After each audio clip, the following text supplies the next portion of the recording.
Since around 2016, Kenan Thompson has been open to doing a Good Burger too. We know Kel has been open to it, but Kenan wasn't really on board with it till around 2016. And they just now finally come out with it. But let's get into what the actual movie has done. They opened the movie with Kel opening up Good Burger. It's implied that this is the same Good Burger that you saw in the 90s, even though back then it was just a shack. Now it's like a big, huge place. So I'm guessing they did some renovations.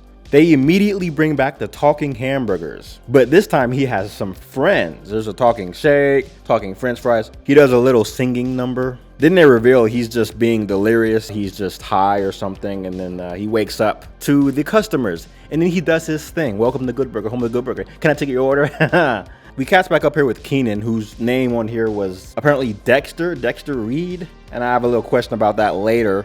It implies that he's good with ideas. He's a business type of guy, which he always kind of was. If you pay attention to the first movie, he had a business sense. And now that he's all grown up, he's a business guy. But for some reason, it's showing him doing a whole presentation with about a flame retardant house. He had the whole presentation ready to go. He had one of the Shark Tank guys, Mark Cuban. He had one of them to sit there and look at it and maybe invest in it. So it was kind of like a Shark Tank presentation. He had actual firemen there, but it went terribly, terribly wrong for some reason.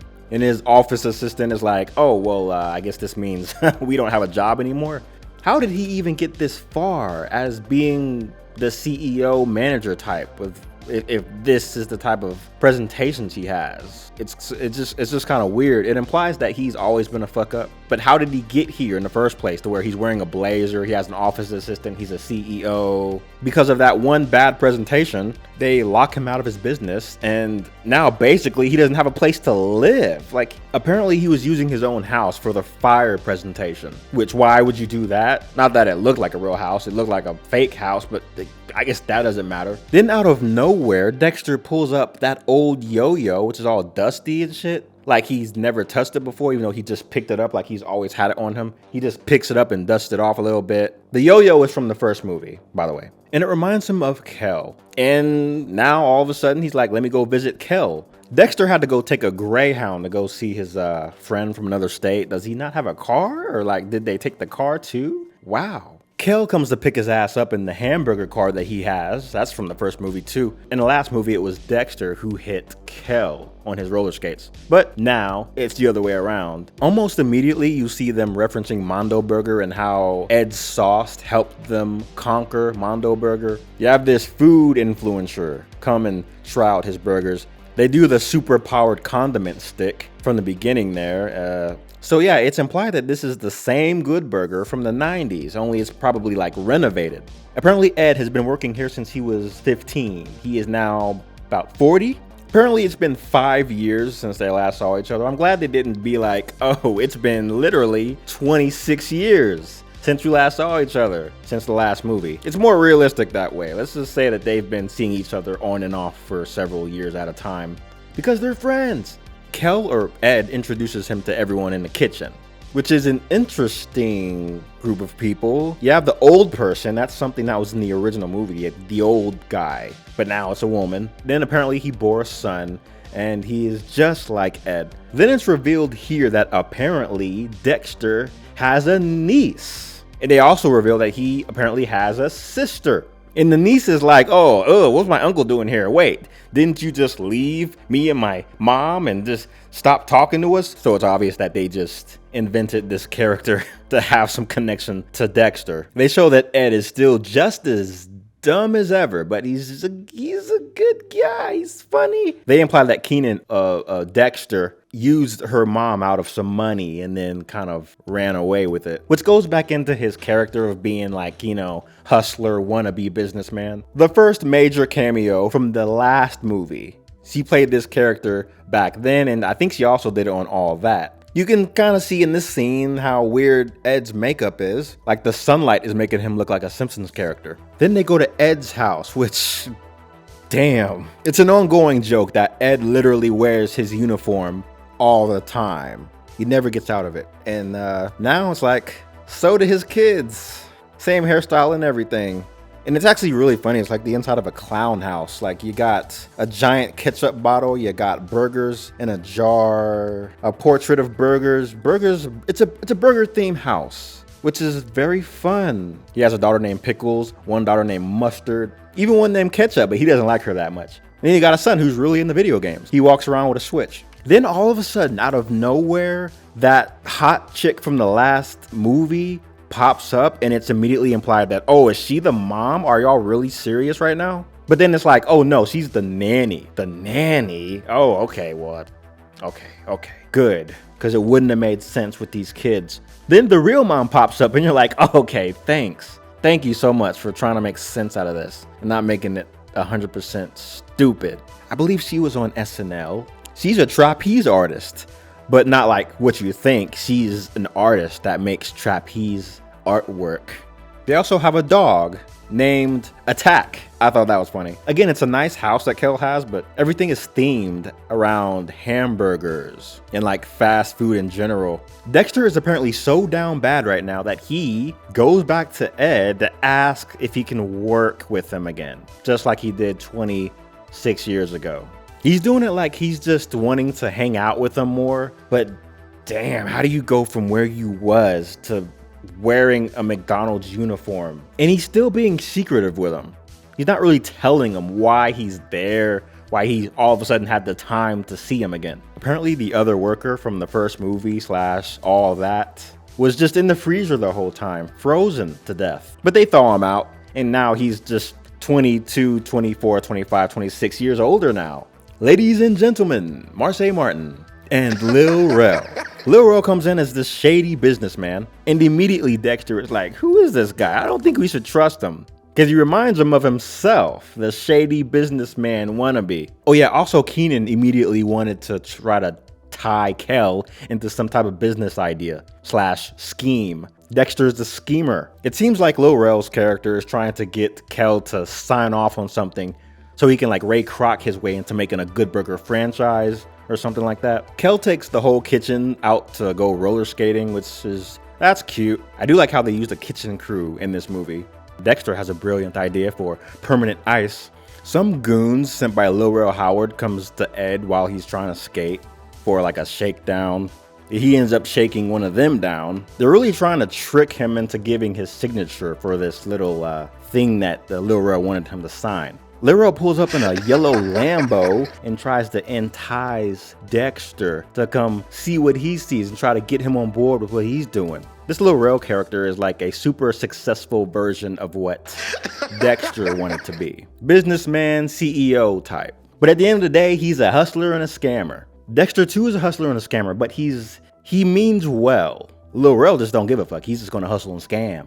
Dexter convinces Ed to have a business meeting with this guy, and Ed signs the deal. He lets him say, okay, you can use Good Burger and go global with it. You can make a franchise out of it. So Ed and Good Burger and everybody celebrates, thinking that it actually means something good for them. Ed does a dance sequence in celebration. And then Lil Rel is like, hey, I don't know why y'all dancing.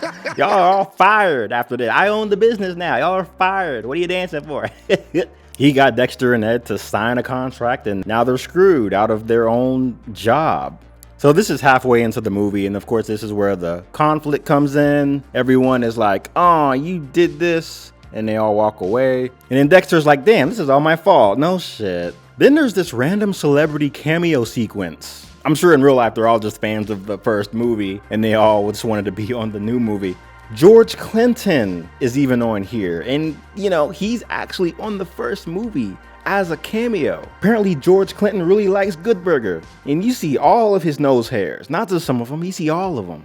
So apparently this Good Burger franchise is going to have a new name called Mega Good Burger. Do you see where this is going yet? If you know the first movie, you see where this is kind of going. Mega Good Burger? Well, okay. It's revealed that this Lil Rel character is actually working for somebody else. Miss Boss Lady here, the girl from Workaholics, is behind all of this shit. She just so happens to be the sister of the guy from the last movie, the Mondo Burger a-hole with the spiky hair. So this was like her chance of getting revenge for her brother, the Mondo Burger guy. No mention of where he actually is right now, but we got beef with what you did 20-something years ago.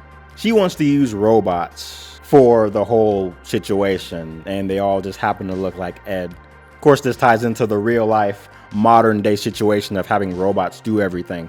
Apparently, they just make the burgers like digitally, and then they just automate everything. That's her big plan.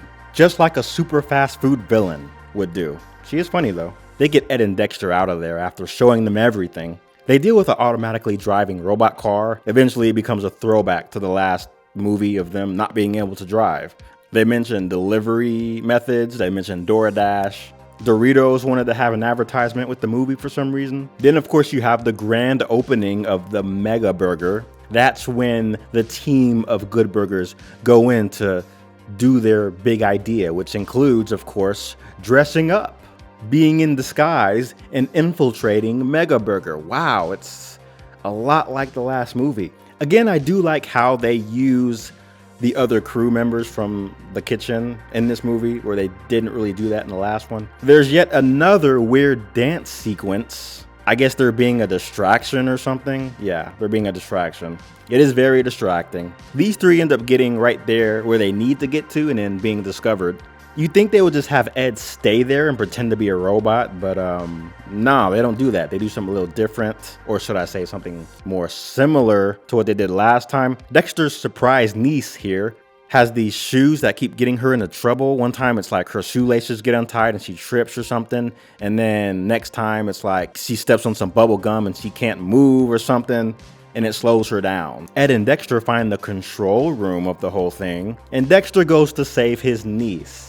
The villain here proves that they are a better villain than last time by actually being kind of funny. They act like Ed was in the control room the whole time just playing a video game, but he actually apparently had plans. It's revealed that Ed actually was in there reprogramming things to go wrong for Mega Burger, so that when she made her grand live opening, everything would go wrong and end up blowing up in their face just like last time. Lil Rel just runs off, realizing that this means that there is no more franchise happening. And then the robots do the classic pressurized condiment spreader all over this lady.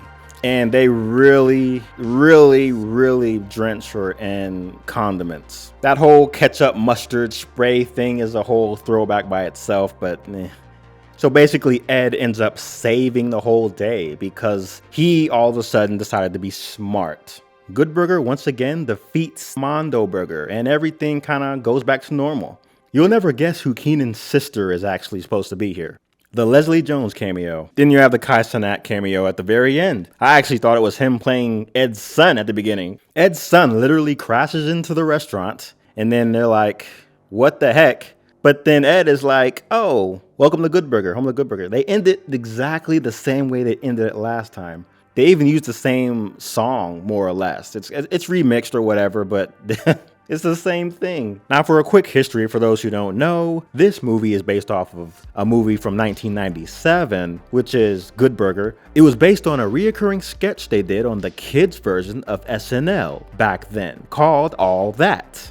The All That theme song was done by TLC, and it was actually funny. Kenan and Kel were both really good on that show, and they had great chemistry to the point where they made a spinoff about them, Kenan and Kel. The theme song for that was Coolio, rest in peace. And then since All That and Kenan and Kel, Kenan has gone on to work for SNL. He's been on there longer than anybody, and he looks the same. But yeah, overall, Kenan and Kel go way back, and it's really good to see them make a sequel to Good Burger. It's kind of like it really just comes full circle. You'd love to see it, because for a while it seemed like they weren't talking to each other. As cheesy as it was, they decided to make a sequel to the movie they did back in the 90s, and I'm glad to see it. I'm glad everyone can see it. Okay, so there was a lot of tie-ins to the first movie. The whole structure was similar to the first movie, which I would find problematic, but a lot of the humor had that Dan Snyder humor to it. If you know about Nick and Dan Snyder, you know what I'm talking about. Dan Snyder played the manager in the first movie, and I'm pretty sure he had nothing to do with the sequel at all. But then you go into the main character, Dexter. It was good to see in the sequel that he was this seemingly successful businessman, because in the first movie, you could kind of see he had a business sense. By him creating a contract for Ed, I mean, you could see that he meant well with that contract, but it ended up being really shady looking because he just wanted Ed's money. In the first movie, you also see, he liked the nice cars and the shiny lifestyle. That would all kind of come together and bring out his kind of hustler, scammer mentality. Oh, and he had a father who left, which in the sequel, he kind of ends up doing the same thing, unfortunately. He takes what he can from a family member and then he kind of dips out trying to do his own thing, leaving the child of that situation wondering what happened. By the way, Dexter. Why Dexter? I wonder, because this was 1997/96 when they wrote it. So I'm thinking, did the name of Dexter have something to do with the new Cartoon Network show Dexter's Laboratory, which ended up being really, really successful with Cartoon Network? I'm just curious. Maybe it was a coincidence. Maybe Cartoon Network's Dexter had something to do with the name at the time. Because the name Dexter has never been like a normal name. Another thing that stood out to me in the sequel, they found out that this big celebrity wanted one of their Good Burgers and they went out of their way to deliver it to them. They do this in the sequel and they also did it in the first movie with Shaquille O'Neal. They also had a very subtle cameo with George Clinton in the first movie, and he also appeared in the second movie doing the same type of cameo. Now, if you don't know who George Clinton is, think Thundercat, but he's in his 60s. Now, George Clinton in the first movie was a part of this whole nut house scenario that they did. Now, the 90s and the 2000s was probably the last decade where having this, you're crazy, we're going to send you to the mental institution thing was funny, and they actually put it on film. Just to get Kel and Keenan away from Mondo Burger called the Nut House guys and said, come pick these people up, they're crazy. And that's what they did. They put them into the mental institution just so they wouldn't have to deal with them anymore, which is definitely something you couldn't do nowadays because you can't just make fun of people with mental illness anymore like they did in the 90s, 80s, 70s, 60s, whatever. They did a whole dance sequence in the first movie. That's the main Ed dance sequence of the movie. Him and a bunch of people with mental illness just doing a choreography. What stood out to me was that girl who popped up out of nowhere talking about, hey, Ed.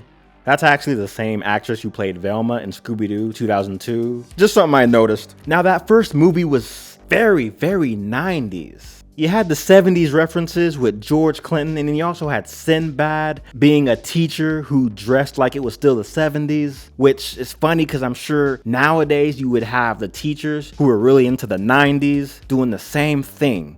But anyways, the first one was so 90s. You had roller skating, which was really big in the 90s. Ed loved the roller skate for some reason. And then the shiny outfits was definitely something that was Y2K, late 90s era. It looks crazy now, but that shit was actually in style. The shiny clothes, the colorfulness of the outfits, the old folks who still dressed like it was the 70s. Ed's whole song, I'm a dude, he's a dude, that's a ska song. Ska hasn't been a thing since the 90s. No one's doing ska music anymore, it's laughed at. But 90s, it was cool. Just like disco was cool in the 70s. That's how No Doubt blew up, kind of like it did. It was a ska band, but then they actually made a really good album. But anyways, you had the yo-yo. Yo-yos made a huge comeback in the late 90s. And in the first movie, Ed gives Dexter a yo-yo, which in the sequel he apparently kept. And it's dusty for some reason, even though he just pulls it out from nowhere while he's outside. Like it was in his pocket. Was it in your pocket dusty? Come on.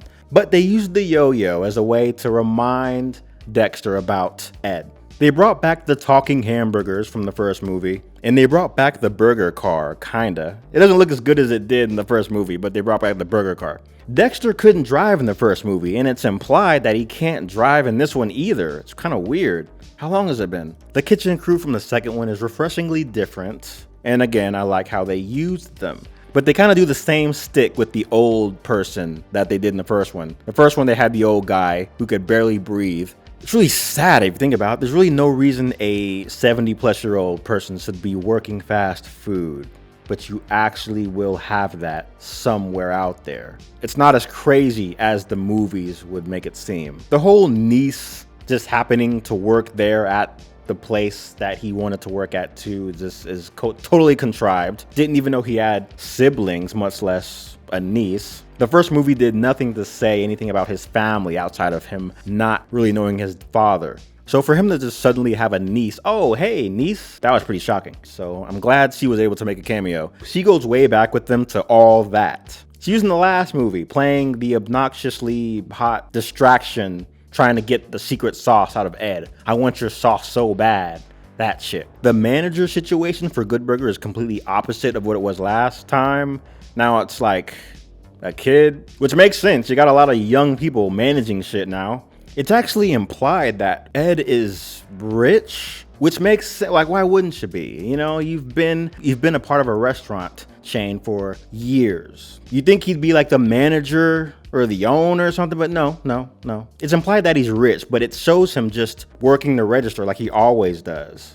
Like, best case scenario, he's just been getting an exponential amount of pay every year based off of his sauce, maybe. So in the 90s, he was getting $5 an hour, and now maybe he's getting $48 an hour. Surely he's getting paid more to do the same job, but it's like, why wouldn't you just be the manager or whatever and then try to grow from there? But, you know, this is Ed we're talking about. But I'm guessing she's also kind of rich too. Never mind the fact that she dresses just like Ed. Again, this is just really goofy. You know, hot girl was always dressed hot, and then his wife just dresses like him, implying that he's the breadwinner when we know he's probably not. Just goofy. Just like in the first movie, there's a dance sequence that Ed leads. The connection I saw with Mondo Burger and Mega Burger from the two movies is that they both are tryhards when it comes to being futuristic. What was futuristic back in the late 90s was different from what is futuristic now. Now we got robot dogs, and they literally had one there for the movie. Also, automation and AI, robots.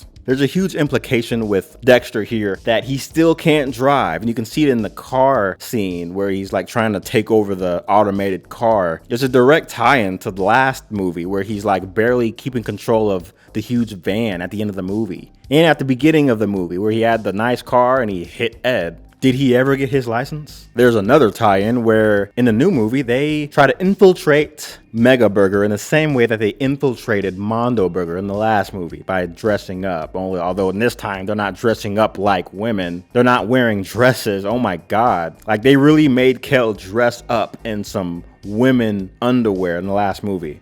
Had him looking crazy, but didn't you have a fart joke in the new movie? A fart joke is something they actually didn't do in the last movie. One tiny thing I noticed here is that they have the UPN logo with the live Mega Good Burger footage. Well, just like in the first movie, Ed is actually left alone just long enough for Ed to figure out how to sabotage the Mondo Mega Burger Corporation. In the new movie, he apparently just manages to reprogram it to where it malfunctions. All of a sudden, Ed is like really smart. He knows how to program and read.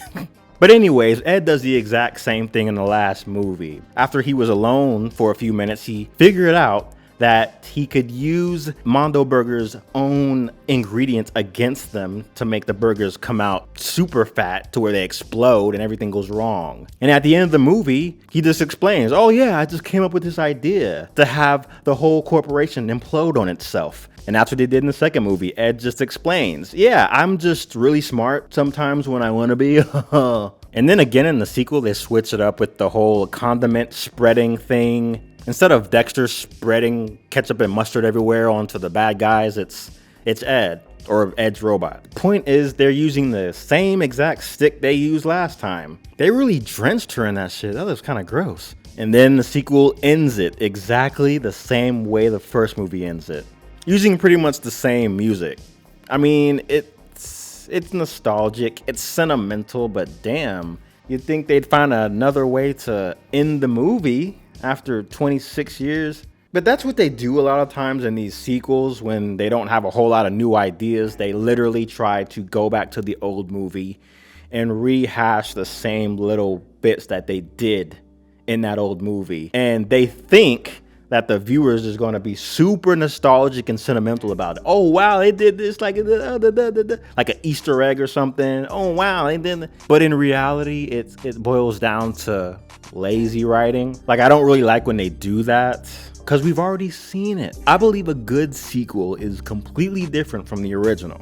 Same type of characters, but like there's supposed to be actual growth. The setting might be different elements. It can't just be rehashed, and they didn't really implement any of that in the sequel. So they're making the same modern day sequel mistakes of just redoing what they already did. There's a lot of things that they added that they didn't have in the first movie that I liked, like the crew members having more of a role, but then they also just reused the same old person crew member, but then they didn't use them as good as they did in the first movie. The first movie, they had the old guy. He actually had a part in them finding out about Mondo Burger trying to sabotage them. And during the whole nut house thing, they come together and they help each other get out of that. The old lady here in the sequel didn't really do anything. She was just there as the old lady. I really liked the cameos that they had. The celebrity cameos, everyone who was in the movie, obviously a fan of the original and the fan of, the comedy of All That,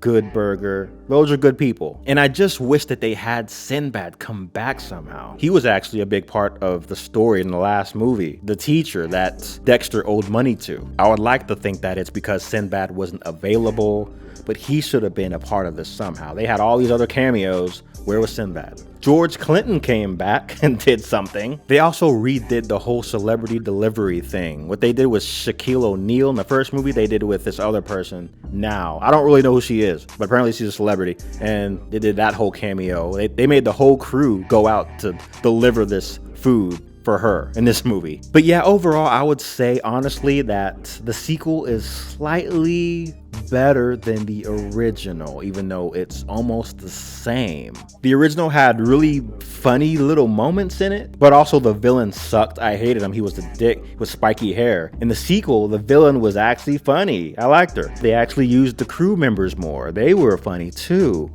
in the way that they used them. If you're going to go out of your way to introduce these characters, you gotta use them, right? So the sequel did a better job of that. The Lil Rel villain, he was funny in his own way. Even the henchmen were kind of funny in their own way. And Kenan and Kel did a great job of coming back and having that same type of humor and chemistry that they had back in the 90s. So yeah, I'd say the sequel was a little better. The first one was a classic, but then the second one, it was like a Christmas present. They gave it to us, it was nice. Not something you would go to the movie theaters for, but I'm glad they put it on Paramount Plus or Peacock or whatever it was. But hopefully they don't make a third one or a TV spinoff or nothing like that, because I don't think we need that. Like and subscribe for more random nostalgia and interesting coincidences surrounding sad nostalgia, and I will see you next time.